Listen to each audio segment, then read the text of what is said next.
पूर्णमदः पूर्णमिदं पूर्णात् पूर्णमुदच्यते पूर्णस्य पूर्णमादाय पूर्णमेवावशिष्यते। ॐ शान्ति शान्ति शान्तिः। रागादिदोषरहितं स्वजनानुरागं वैराग्यशान्तिनिलयं गिरिजासहायं माधुर्यधैर्यसुभगं गरलाभिरामं वाराणसीपुरपतिं भज विश्वनाथम्।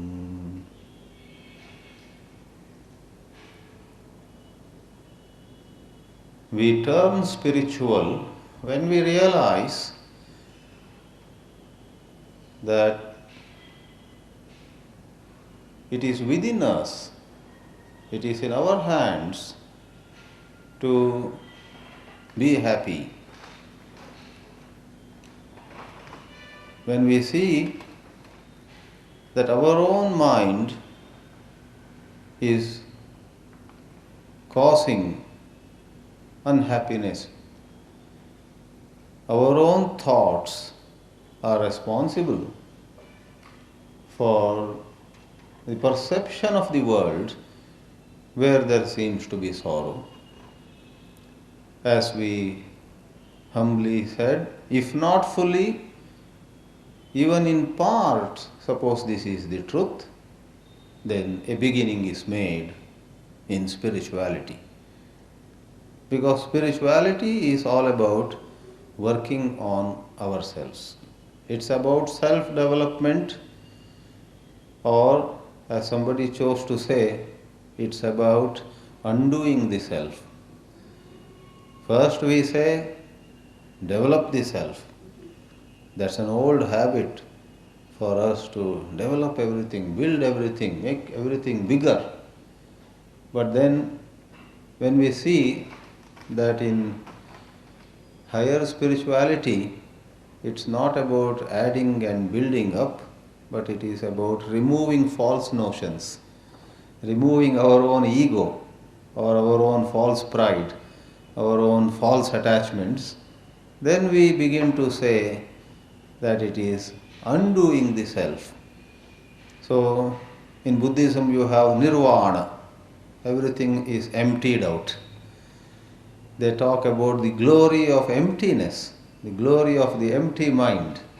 This is not to be misunderstood as a useless zero or vacuum, but those who know the language, who know the context, easily see that what is meant is removal of undesirable negative energy.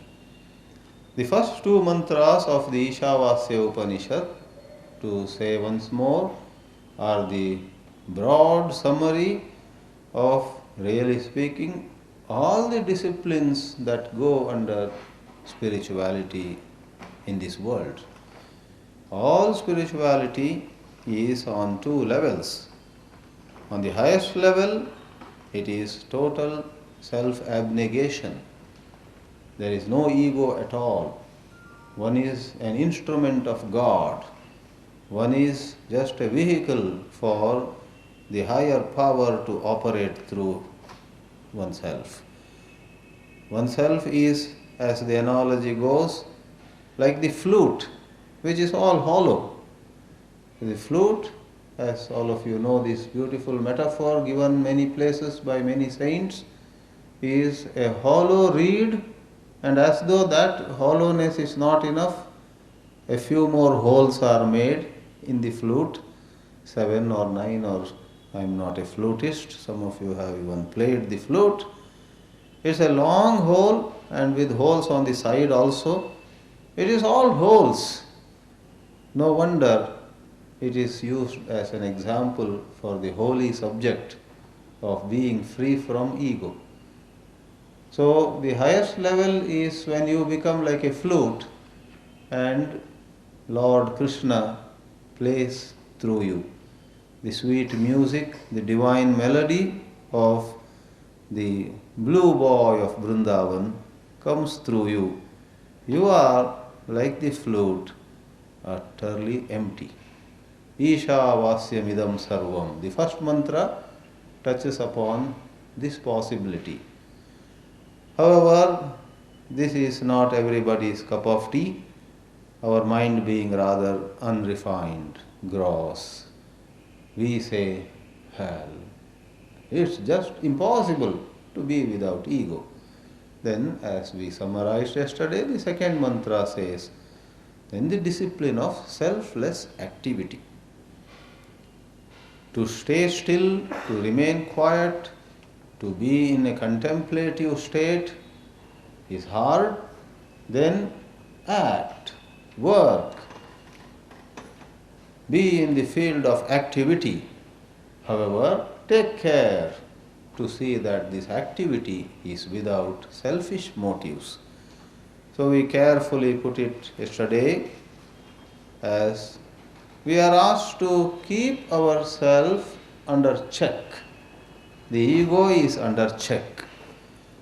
In the third mantra, the Upanishad said, if we are neither fully free of ego nor are keeping ego under check, all that means is we are acting selfishly with self-centric motives.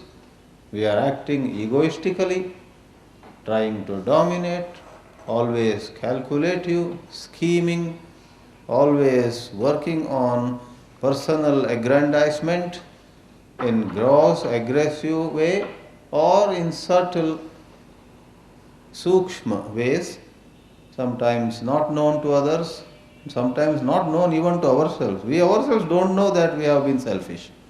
We think that we are great servants of the society. We even pat ourselves on the back. Only upon this careful re-examination we discover that no, I was selfish. I didn't realize. So, that is the third way, the third possibility. But that is no sadhana. That is the field of suffering. Therefore, the Upanishad used a figurative expression. Though those people who thus live in a selfish manner go to dark worlds, demonic worlds. In fact, the word Asurya is translated by scholars in two ways. Either they take the word Asura, which means demon.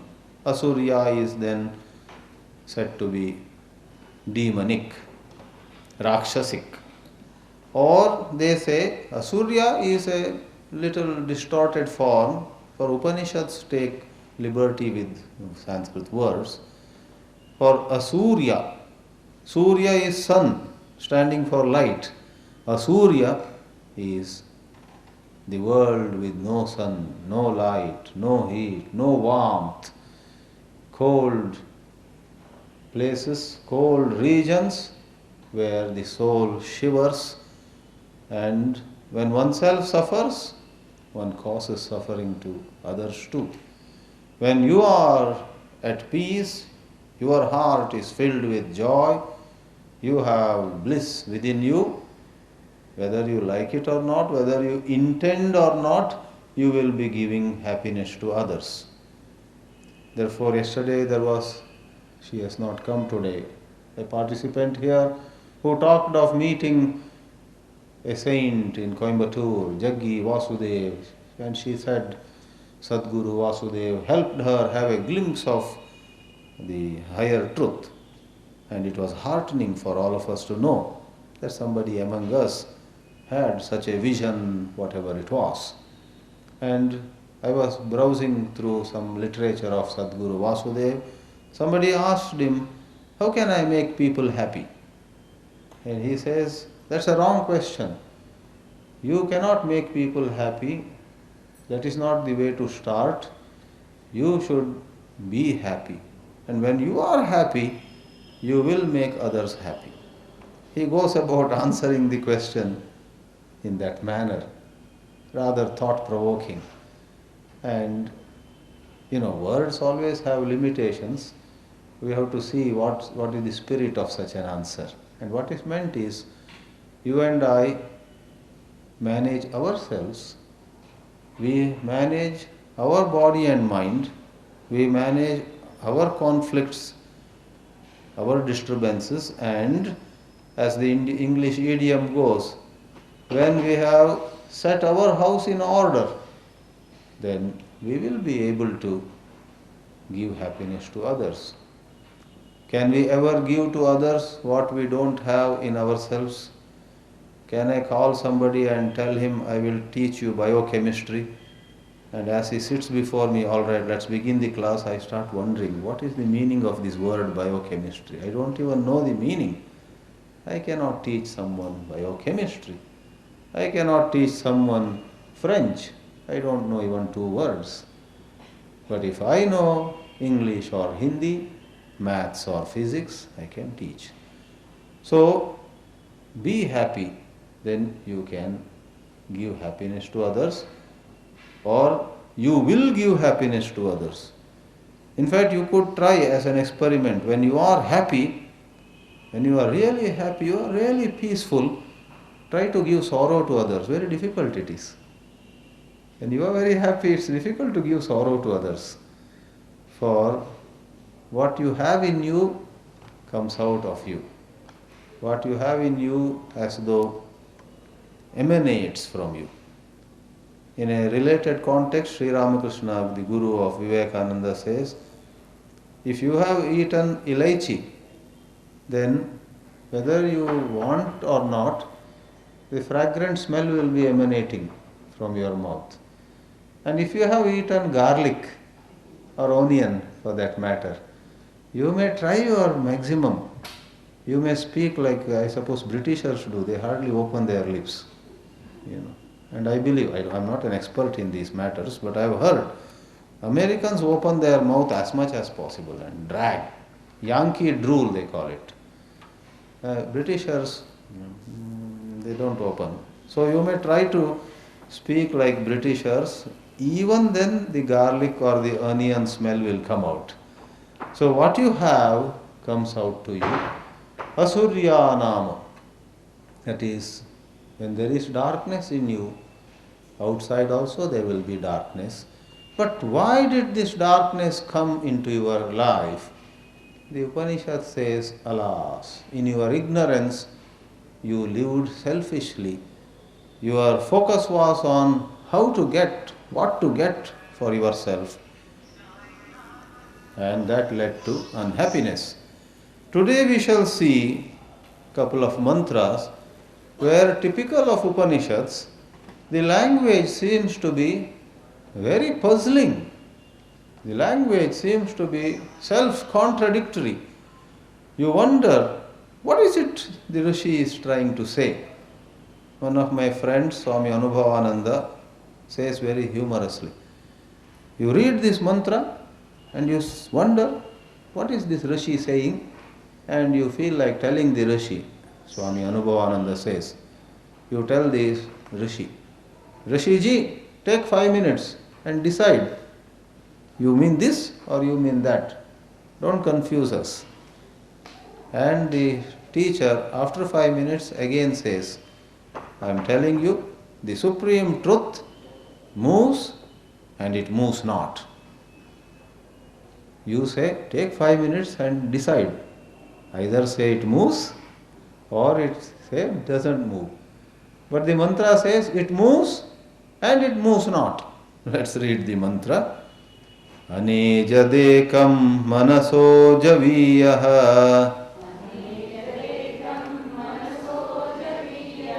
Naina deva apnuvan purvamarshata Tadhavatonya tishtat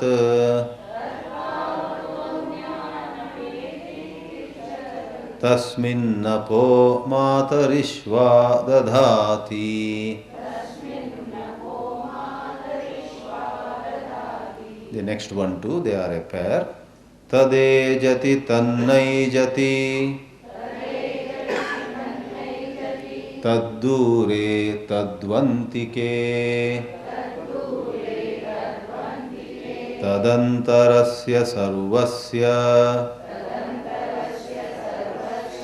तदु सर्वस्यास्य बाह्यतः.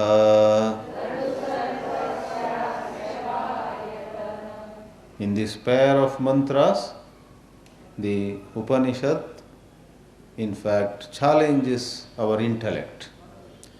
Our buddhi ordinarily takes a definite position. It brands something as big, something else as small, something as good, something else as bad. To categorize, to classify is the quality, characteristic of our buddhi. Now here, like you saw especially in the second of the two mantras, tad ejati, which means in English, the truth moves. Ejati means chalati. Ejati doesn't mean ages. We all age. Aging. But in Sanskrit, ejati means moves. Tad ejati and tat naijati. That is na ejati. It does not move. That's where Swamiji, my senior colleague, used to say, shall we ask the Rishi to say one thing? Either say moves. Like if you were to tell a guest who has come home, what will you have, coffee or tea? And the guest says, exactly, coffee or tea. You say, I am asking you, coffee or tea? And the guest says, I am telling you, coffee or tea? You will be a bit puzzled, sir. We have both. And both are easy to make. Both are ready. Tell us, will you have coffee or will you have tea? And your great guest says, I will have coffee or I will have tea. You will grind your teeth? What kind of guest are you? In fact, there is a Mullah Nasruddin joke. He had a baby. People got to know that he got a baby. He became father. So they came rushing and said, Mullah Nasruddin, congratulations. Is it boy or girl? And this fellow says, how did you know? Actually, it is one of them. How did you know? Yeah, it is boy or girl. Yeah. Mullah was like that. The questioner was puzzled. So, tad ejati, it moves. Tad naijati, it does not move. As though that is not enough. Tad dure, it's very far. And tadu antike, it's extremely near. As though that is not enough. Tad antarasya sarvasya. Antar means under. Sanskrit antar, in Hindi it is under. Chinmayananji used to lecture on all these things. Wherever he went, explaining the Sanskrit mantras, he would stop and look at the audience and say, don't be afraid of Sanskrit. Don't worry if Sanskrit comes across as difficult. Sanskrit is not difficult. If he were to be in Pune, he would say, Sanskrit is nothing but your Marathi mispronounced. If he were to be in Andhra Pradesh, it's nothing but Telugu mispronounced. That was his witty way of saying much of Sanskrit is your own other Indian languages with a bit of change. So here we have an example. Hindi it is andar and Sanskrit it is antar. Tad antar asya sarvasya. It is inside everything, inside everybody. And in the same breath, the Rishi of Ishavasya Upanishad says, Tat u sarvasya asya bahyata. Bahar becomes bahya. A little mispronunciation, that's all. It's inside all and it is outside all. So, what is this? Is it some blabbering? Is it some, for the fun of it, for the pleasure of it, making statements just like that? Obviously not. So we introduce this mantra saying, The Upanishads challenge the human intellect. In the world of objects, in the world of what we call functionality, in the world of building machines, running machines, or handling money and other matters, that is the functional, what we may call in Hindi, Vyavaharik Prapanch, Vyavaharik Jagat, Vyavahar, Vyapar, Vyavahar, transactions. There you have to categorize high or low. Something is costly or it is cheap. Something is strong or it is weak. You classify. However, as you go to the subtler domain of the psychological world, things get fuzzy, things get vague, things are so delicate, so subtle. To label something as this or that would be rather unjust and unfair. And go further to the realm of pure awareness, pure consciousness, you cannot say either way. That's the nature of what we in philosophy call the transcendental truth. In all the Upanishads, there are a couple of mantras like this, mind-blowing, shaking our usual notions where they are typically very rigid. Here you cannot afford to be rigid like that. So let's see what is meant. Tad ejati, tad naijati. It moves and it doesn't move.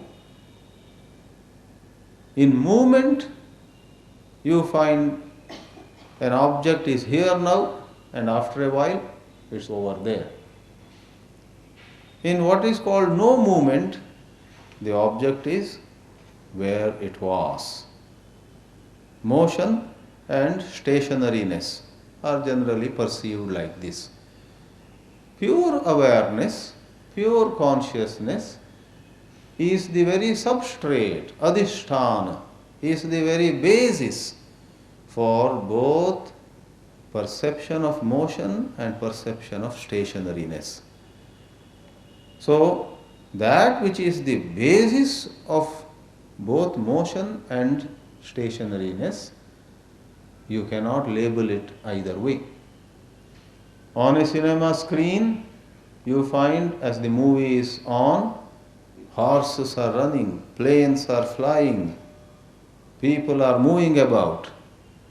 And on the same screen, there are hills, there are towers, there are stationary objects too. The screen supports both. The screen is the towers, is the hills. As you see a hill on the cinema screen, if you were to go and touch that hill, what is it? It's only the screen. As you find a horse moving on the screen, if you were to go and touch that horse, you are actually touching the screen. This is the one screen which supports the moving horses and the unmoving hills and towers. In the same way, the Atma Tattva, you and I, the pure awareness principle, we are that one support for measurement of movement and recognition of the unmoving objects and so on. We are the one support for sense of inside as well as outside. You have a pot. With respect to the pot, you may put your hand inside and say my hand is inside. You may put your hand outside and you may say it's outside. How do you say it is outside and inside? The reference is the wall of the pot. Now, if I ask you, Akasha, that is principle of space, is it inside or outside? Space is all pervasive. Space, in one manner of saying, is inside the pot also, outside the pot also. And in another manner of saying, what are you talking? Don't say space is inside or outside. The right way to say it is the pot is in space. Space is not in pot or outside pot. Space is not above or below. Anything above, anything below, anything outside, anything inside, you name it, they are all in space. In the same way, you name it, stars and planets, distant objects, or little ants or worms crawling on the ground, all of them are perceived by thought, by our mind, and the mind is, in a poetic language, in the space of awareness. When one night you look at the distant star, yes, in one manner of saying the star is far, but in another way, you have seen the star is perceived by you, by senses, by your mind, and that perception is in you. So the star is in you. In the Vedanta, as you increasingly appreciate yourself as the awareness principle, not as the body, you will find that the world is in you. As the body, you are in the world. But as Sat Chit, existence awareness, the world is in you. You are not in the world. This is one of the Vedantic questions on which you may contemplate. Am I in the world, or is the world in me? And as you contemplate in Vedantic ways, and your body identification becomes less, you will appreciate that the world is in you. As you wake up, the world appears. As you go to deep sleep, which sometimes happens in a Vedanta lecture, the world disappears. Many people thank me, wonderful lecture, we never slept so well before. When you sleep deeply, the world disappears. Where is the world? Or if you want to use a little more of language of physics, time disappears, space disappears. The world, according to Albert Einstein, is a space-time continuum. He showed that space and time are interrelated. Just as x, y and z, three coordinates of space, are three coordinates of one thing, and we normally think of time as something different. He said, no, it's not another thing. It is also a continuity. X, Y, Z and T. And he said, even I have not fully understood it, or it tends to slip through the fingers, These are very subtle ideas. He said, X and Y are on par, Y and Z are on par, Z and T are on par. So T and Y or T and X, T is time. So time, the axis of time, he said, he is on par with the axis, the three axes of space. Space and time are one continuity, one continuum, he said. And this space-time continuum just vanishes in deep sleep, in dreamless sleep. If you are dreaming, there is a parallel world. The dream time, the dream space. Somebody was dreaming, and in his dream he was playing some game and suddenly realized, I have been playing for 2 hours. Now I will miss my plane. And it is already 5 o'clock. And my plane is 5:30. I cannot now freshen up and reach the airport, etc. Panicky. He got up. And then he realized that he had slept only for 5 minutes.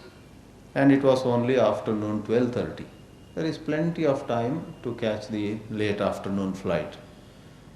Now, in the dream, he was playing some game, maybe tennis or whatever, for 2 hours. Actually, it was 5 minutes in the waking time. So the waking clock, the dream clock were different. In the dream, Just before he woke up, it was 5 p.m. Now, as he woke up and saw the clock, it's only 12:30. So the duration and specific point of time were all different. So in the Upanishads, in our ancient Vedic literature, questions had been raised in good old days. Therefore, Einstein and other physicists should find these discussions interesting. Some of the questions are very similar. So Raja Janak, King Janaka asks the learned people in his court, is dream false and waking real? Or is it possible that this waking is false and dream was real?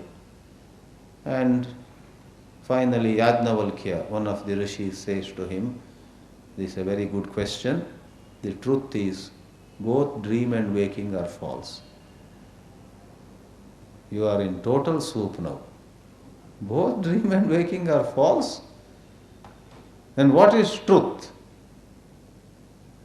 Yajnavalkya, or in another dialogue, Ashtavakra, at some other place, Vasishta to Rama in Yoga Vasishta, and in recent times, Ramakrishna, Ramana, Nisargadatta, and so on, they would say to their students, reality, truth, you are the truth.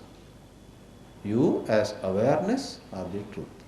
And these two mantras are talking about you. Every one of us here, time and again, through activity of thought, from day one I have been touching on this.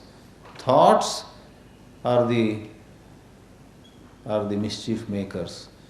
Every one of us, through the activity of thought, which is an activity of memories, which is an activity of old conditionings and whatnot, we believe we are this personality, we are this image. Yeah, he says, she says, they also said, everybody says, I am an unworthy fellow. Who am I? Am I unworthy? Or am I nice? Just as propaganda by people can make me believe this way or that way. Now, once more, propaganda by my own thoughts can generate an idea, a notion, I am this, I am that. And the sages of the Vedanta say, demolish that propaganda. How? By staying alert. That is the essence of meditation. By staying observant, by staying aware. As you stay aware, thought loses its power. It's a tug of war between thought, in a manner of saying, and you, the awareness. Awareness is dim, thoughts become huge, they control you. Awareness is bright, thought becomes an obedient tool in your hands. The wise use thought, the unwise are used by thought. The wise employ their mind. In the case of the unwise, the mind employs them. Mind is their master. Are we the master of our mind, or are we enslaved by our mind, our senses, and then by objects outside? Objects also can enslave us. Chinmaya used to say, comforts come to us as guests. You buy a new television, this is a guest first. It has just come. आइए बैठिए, you made a seat for it. पधारिए, आसन ग्रहण करिए. It is a guest.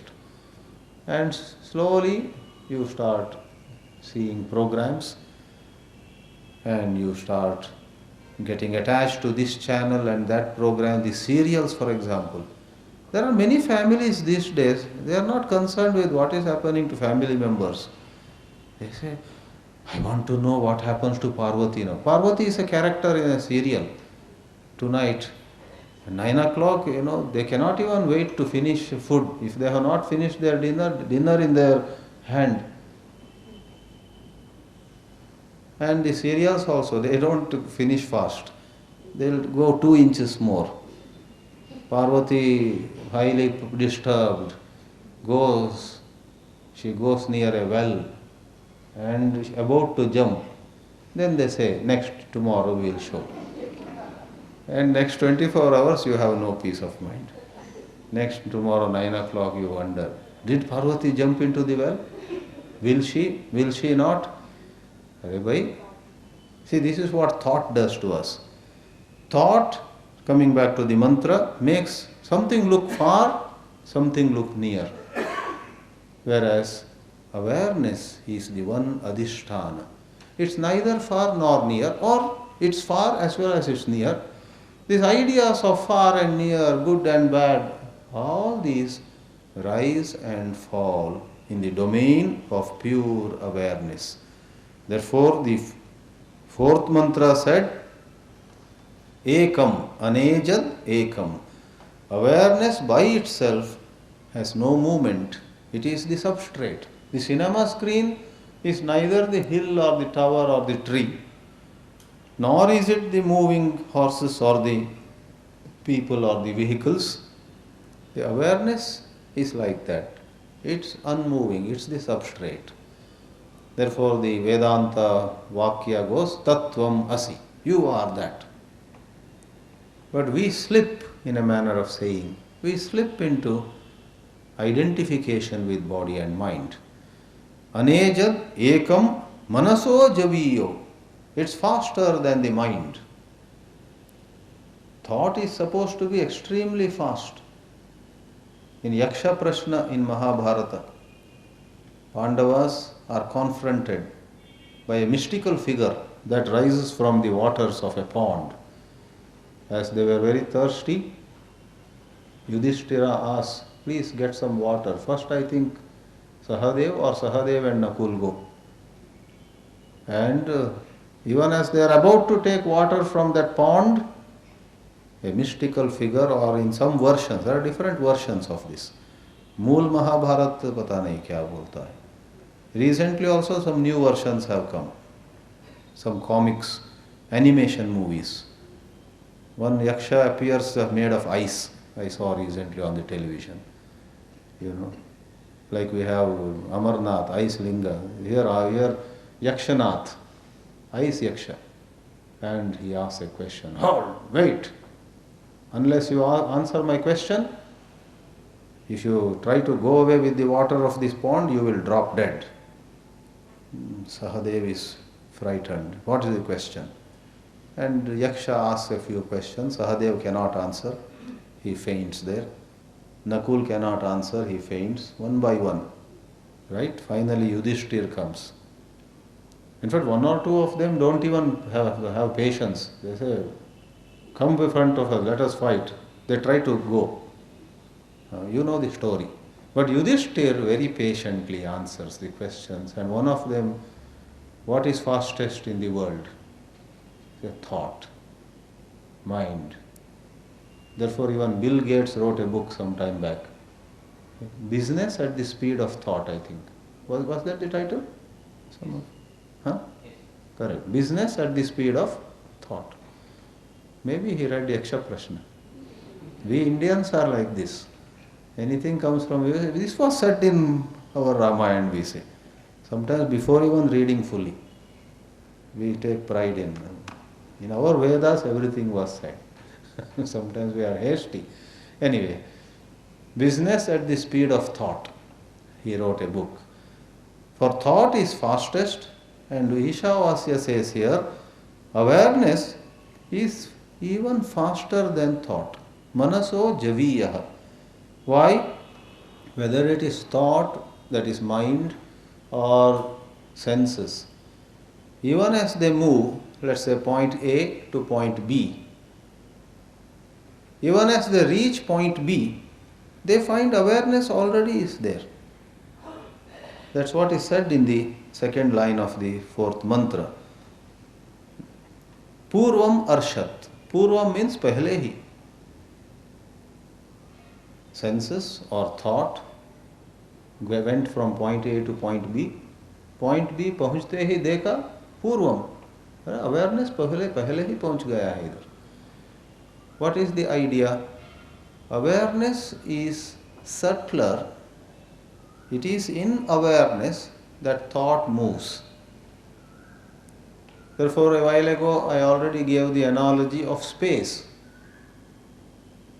Even the fastest car goes, let's say, from point A to point B, from Pune to Nashik. Fastest car. Then a second car which is a bit slower. Then other slower things. But no matter which vehicle, Pune as well as Nashik, both are in space. Can any vehicle overtake space? Vehicles move in space. In the same way, that's an analogy. Thought moves in awareness. Therefore, it is partly poetic, but more than that, profound philosophy. You as I am. There is a sense of I am. And there is a sense of I am aware. This is the most basic dimension of your existence. You, in this dimension of existence, are the fastest. Thought is inferior. Alas, the tragedy of every one of us is we have sold ourselves to thought. In a manner of saying, we are caught by thoughts. We are caught by the propaganda of thoughts. Therefore, once more we would say the essence of meditation is not to be carried away by thought, not to even fight with thought, not to indulge in thought, not to resist thought, not to judge thought. But if one by one I say not, then you will say, sir, you are just negating everything. What are we to do with thought? We say, stay aware of thought. A very rosy thought arises in you. Just stay aware. Don't ride on it. Don't go on cloud 9 with that rosy, pleasant thought. And next comes a vulgar thought. Don't shudder at such a vulgar thought has come to me. A priest asked a parishioner, in Christianity they have, confession. I suppose on a Sunday morning or whichever day, confession. The parishioner, the member of the church and the priest, they two sit in one cabin. And the member of the church is supposed to confess. Father, again I did that on Wednesday. I should not have done, but I did. By confessing like that, in Christianity there is this belief that you cleanse yourself. You seek forgiveness from the Father. This Father, Padri, represents that Father in heaven, I suppose. Confession, many of you know. So in one church, the father asked the parishioner. This fellow was rather quiet. He is supposed to confess, but he is just sitting quiet. So the father said, come on, how was your week? Okay. Did you do anything wrong? Trying to remember. The father said, okay. Do you sometimes entertain vulgar thoughts? This man said, Father, it's the other way. They entertain me.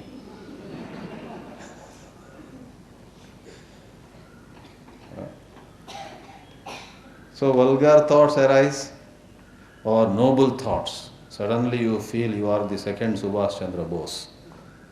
You are the second Sister Nivedita. You are great. I am glorious. I am great. You get that idea. No matter what, if you can Gently stay aware. Don't buy into what thought is trying to sell. Don't buy into that propaganda. Some thoughts arise and they, according to those thoughts, you are a sinner. Don't accept that. Just watch those thoughts. Some other thoughts arise, maybe at a later time, depicting you as the second Vivekananda, very holy. Don't buy into that either. I agree, not easy. When thoughts arise, just a while ago we talked of television serial. We cannot control our getting attached to television serial. More than our wife or sister or mother, somebody, this Parvati in the serial, some heroine, some character there, she becomes important to us.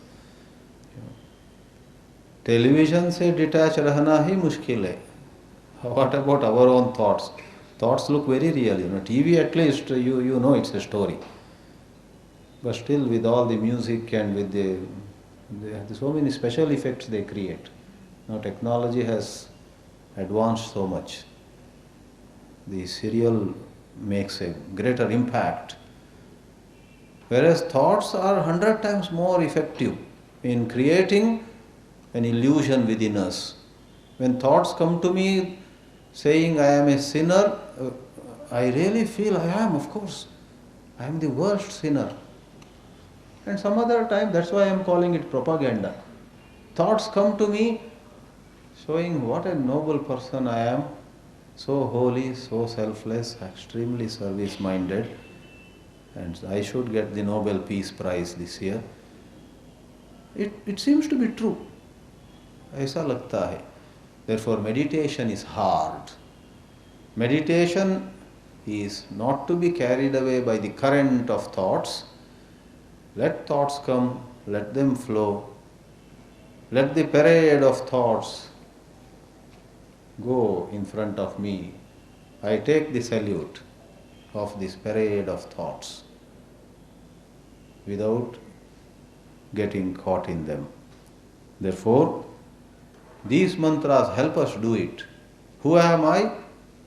I am the one, ekam, anechat, unmoving, even as senses. Here the word devaha, literally gods, means senses. Gods or deva, literally in Sanskrit, means shining. And the senses are shining. That is the language there. Senses, eyes, ears, nose, tongue and skin, panch, gyanendriya, they are shining because through them we gain knowledge. See, this is the connection. When something is shining, when something has light, we are able to see things there. In the light, we see things. In the same, because ears have their light, we hear. Nose has its light, we smell. Knowledge is gained. So devaha, literally meaning effulgent, radiant, luminous entities. Elsewhere may mean gods, Indra, Varuna and so on. But here it means senses. So faster than mind, faster than the senses. Even as senses move, awareness as though overtakes, atyeti tishtat. And it is awareness, existence awareness, sat chit, which is the substrate of the whole universe. Tasmin, the fourth mantra says, it being there. Tasmin means it being there, uske hote hue. Matarishva, the ruler of this universe. Matarishva is one name of God. God in the sense, the ruling principle. Matarishva apaha dadhati, distributes. This is a Vedic language. Apaha literally means water, but by a certain connection, in the present context, it means karma phala. Therefore, we have translated it being there, wind. Matarishva, first translation, wind. But then the active principle in all living beings. It is the ruler in every context. allots and supports activities. Karma ko bhantna, karma phal ko bhantna. Allotting actions, allotting results. So this is the Vedic language. The implication is all the phenomena in the universe. Science goes on finding laws behind phenomena. In science, you have, especially in physics, you have a thick book, let us say, in physics. One section is light, how light moves, how light rays can be made to focus or expand and so on. Another is magnetism, third is gravity, fourth is motion of objects. When I studied in college, we had a book on physics. It was titled Properties of Matter. The author was D.S. Mathur. And we used to say Properties of Mathur by D.S. Matter. So, properties of matter. How matter, in fact, though it is said matter, energy, how they interact, how energy acts on matter, moving it, changing it, all that. So, all the phenomena, physical phenomena or chemical phenomena or any other, today you have electronic phenomena, special behavior of matter in special media like semiconductors and whatnot, all these phenomena take place in the vast space of awareness. In the Hindu Vedanta, the word used again and again is the space of awareness. In Buddhism, they are fond of the word the space of emptiness. They somehow don't like the word awareness. They like the word emptiness. Hindus like the word awareness. And somebody like Krishnamurti doesn't like any word. He says, because you are attached to words, you fight between each other. Can you search for truth without using a word? Then people find it very hard. They say to Krishnamurti, Namaste, Namaste, hum nahi samajhte. Anyway, that was in lighter vein. Matarishva apodadati means all the phenomena happen in the space, call it emptiness, call it awareness, call it the space of truth. Truth is all pervasive, all inclusive. What is its practical significance? Practically what it means is you and I get caught in the limited, in the narrow, in the part, in the partial. We get limited, we get caught in the ansha, and then begins the long story of our feeling limited. We hold the limited and we become limited. Don't hold, let go, be. We have been talking of nature of meditation. Just be and just see. To be and to see. Then you will find you are not pushed or pulled, you are not tossed by events of the world, rather the world sits lightly in you. You become this truth. You discover yourself to be this truth. Therefore, apparently employing self-contradictory language. It moves, it does not move. It's far and yet it's near. It's outside and it's inside. What is all this? All this means the phenomena and the relative language that you and I use in the functional world is one domain, and there is the absolute truth. We are that absolute truth, and from the point of view of that absolute truth, nothing changes. Lastly, for today, I would make a comment that in such mantras, the significance of silence, significance of true love, significance of inner emptiness is pointed out. Ordinarily, we are attached to